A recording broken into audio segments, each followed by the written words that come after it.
want to talk about, the next concern that I've heard from people about JD Vance is the idea that this is a specific actually quote from a text that I got earlier today. I heard Vance was a never Trumper. Why would Trump pick him? He's not going to be loyal.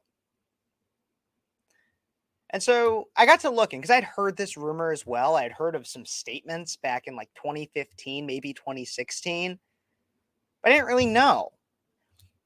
And so I looked into it a little bit more, and there were statements back in 2015, 2016 that he said things like he might be a cynical a-hole. He's cultural heroin. He's noxious and reprehensible. JD Vance did say some harsh criticisms of Donald Trump back in 2015, 2016. But what I'll say to that is you'd be hard-pressed to find a Republican that didn't say harsh things about Donald Trump back in 2015, 2016. Anybody in 2015, 2016. Donald Trump was disrupting the Republican establishment. He was blowing the minds of Republicans in and surrounding those in elected office. Because he was coming in, and I'll pull up the clip. I was not planning on doing this, but the clip of Trump where he was talking about weapons of mass destruction in the 2016 primary debates. This is like really the moment. Where is this? It's right. I'm pulling it up here.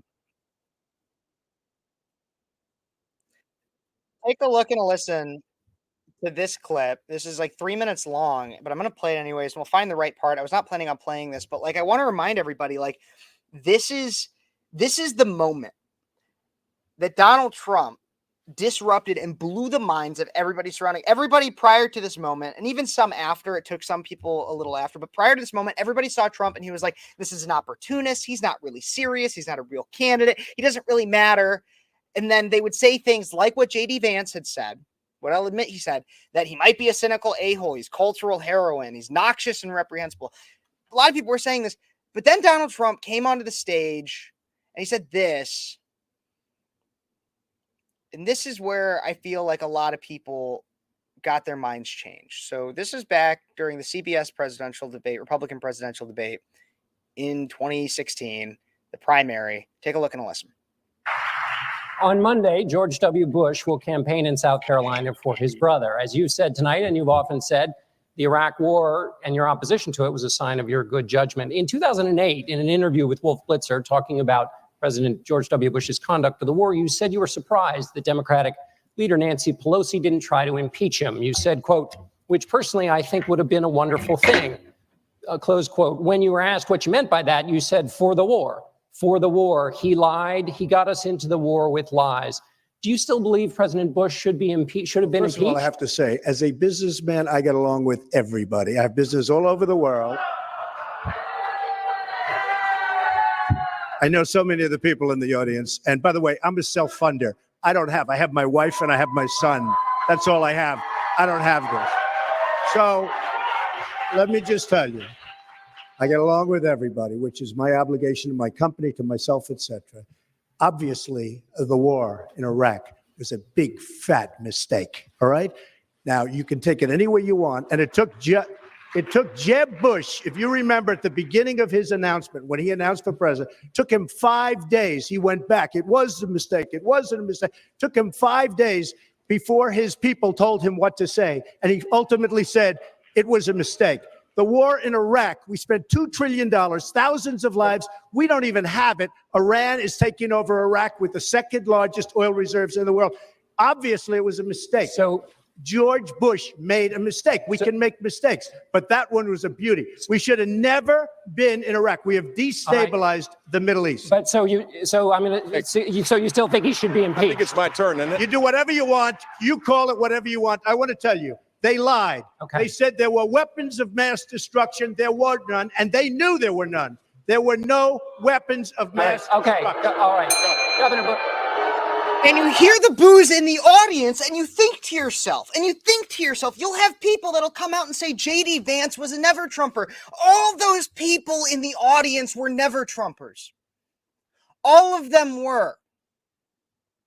And there were boos in the audience. Why? Because those were the donors. Just like Donald Trump said, I don't have the donors, but the people sitting at home, maybe not in that exact moment, but it was those words and it was that thought that really got people thinking, maybe I have been supporting something I shouldn't have. Maybe. And Jeb Bush was the front runner for the 2016 election. Jeb Bush was the front runner.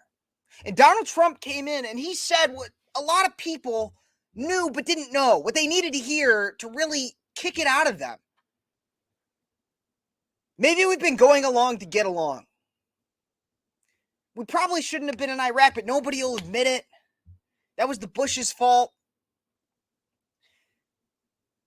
Maybe we shouldn't have put up these establishment candidates that we were told were safe, like Mitt Romney and McCain, John McCain.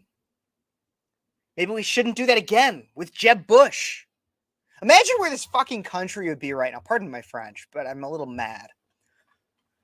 Imagine where this country would be if Jeb Bush had won the presidential nomination, the nomination, not even the election, because I don't think he probably would have won. But if he won the nomination in 2016, imagine where this country would be now. More wars than even Joe Biden can start. And we'd be putting up some other wishy-washy piece of crap, uniparty establishment Republican for our nomination this year. And so people want to say, let's go with the safe option. Let's go with Glenn Youngkin. Let's go with Tim Scott. Let's go. And I like Glenn Youngkin. And I like Tim Scott. I don't think they're terrible, but they're safe.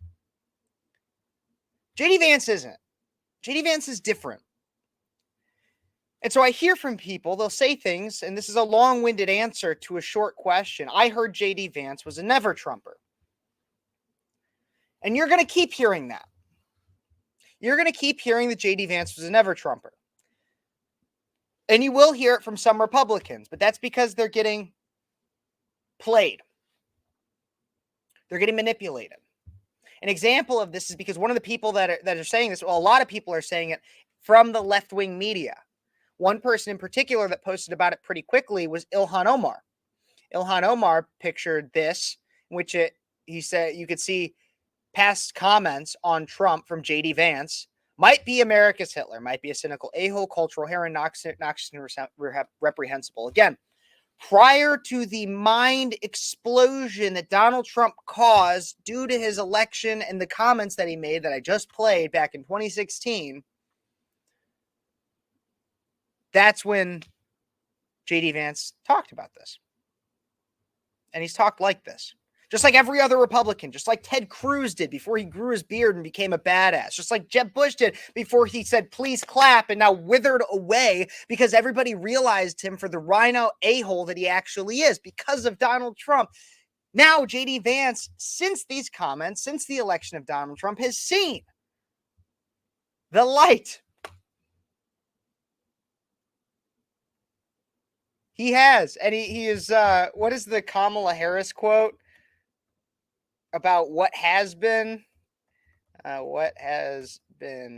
unburdened by what has been? I gotta find it. Unburdened. JD Vance has been unburdened by what has been. That's what, I know it's longer than that. Let me know in the comments, but that's what we have. JD Vance, yes, might have said these things, but the left-wing media over the next several months before the election is going to push to you this idea that JD Vance is actually a never Trumper, that he's not that he's not a part of Trump and he's bad and we're not united. Why are they doing this? Why will the left wing do this? Because they want to sow this idea of division among Republicans in your head. Why? Because their own party is in a firestorm. Think about this. 1 week ago from today, today's Monday, July 15th. 1 week ago, what was that? The 8th? Monday, July 8th, the conversation was all about Joe Biden's mental incompetency, his inability to lead, his flubs, his debate performance, his George Stephanopoulos interview. Quickly. And not even just that, also all of the Democrat representatives and Democrats that were saying he should step down, multiple, the George Clooney coming out, celebrities coming out and saying he should step down. A divided Democrat Party was what was dominating the media. Then quickly, Saturday, assassination attempt against President Trump. Everybody's talking about that. That is the number one story, as it, to some extent, it should be. No calls for Biden to step down now. Biden does 3 different, clear, concise, minimal flub media appearances a few hours after the assassination attempt. One Sunday midday to announce his Oval Office appearance, then his Oval Office appearance, all of which were just a couple minutes, less than 10 each, where he could stay focused long enough to get the words out and to look competent enough, just enough, stay just enough competent, so that now nobody's really talking as much about him stepping down. He's the presumptive nominee. So what they're going to do now is they're going to pretend to be united. They're going to act like Joe Biden. They're going to keep Joe Biden not in the basement, but allow him just enough, those 3 to 7 minute quick bites, so that they can just show just enough that, yeah, he's okay enough, just enough. And they're going to pretend to rally behind him, while at the same time telling you that JD Vance is a never Trumper, to try to sow division in our party in a last-ditch effort to try to salvage what they can of a Titanic-level sinker. So when you hear somebody say, JD Vance is a never Trumper, he said some things about Trump back in 2015, you say, I don't care, I'm voting for the convicted felon. And the 39-year-old whiz kid from Ohio. That's what I'd say. But maybe I'm wrong, as I'll always say. And not to mention the fact that if you guys want, like, because I could say that all I want to. You want to see, like I said earlier, he'll go on to CNN, MSNBC, and he will do an amazing job. And here's just an example of him doing so to defend Donald Trump. Here's this one. Judge committed multiple elements of reversible error, and he did it while his daughter has made a ton of money off of Democratic candidates, and while he himself donated to the Biden campaign. So let me repeat the question. You cannot say that this trial was anything more than politics masquerading as justice. And yes, I will help Donald Trump. I will help Donald Trump. However, I think that I can, Wolf, because if we allow this to happen, it's so much bigger and so much more troubling than Donald Trump. If we allow this standard that you can throw your political opponents in jail because they're doing better than you in an election, it will be the end of this country as we know it. This judge committed multiple elements of reversible. So exactly. I mean, we see he will go out and defend Trump. Is that the guy that thinks Trump is noxious and all these other things? No. So what? He criticized Trump one time. I've criticized Trump before, not necessarily that harshly, but I have. So if you're going to come out and be like, the other thing too, is if you were a Trump supporter and you're like, well, I don't love the fact that he picked JD Vance because I think that he might be a never Trumper, blah, blah, blah. Is that going to stop you? Is that stopping you from voting for Trump? No? And sit down, shut up, and listen. Take notes on what I'm about to say. JD Vance will be a great option to pass the torch along to. He will be a leader for the Republican Party, and he's somebody, frankly, that I look up to. So, and I'm not even getting paid to say that. So, and I would let you know if I was. But that's my 2 cents. What do you guys think? Don't forget to like this video, subscribe to the channel, comment what you think, and take notes because that's what I just said to do, and Demon Girl is doing it. So thank you so much for that. Like, subscribe, share, comment, ring that notification bell, all that fun stuff. God bless you. God bless America. And until next time, you've been watching Speechless.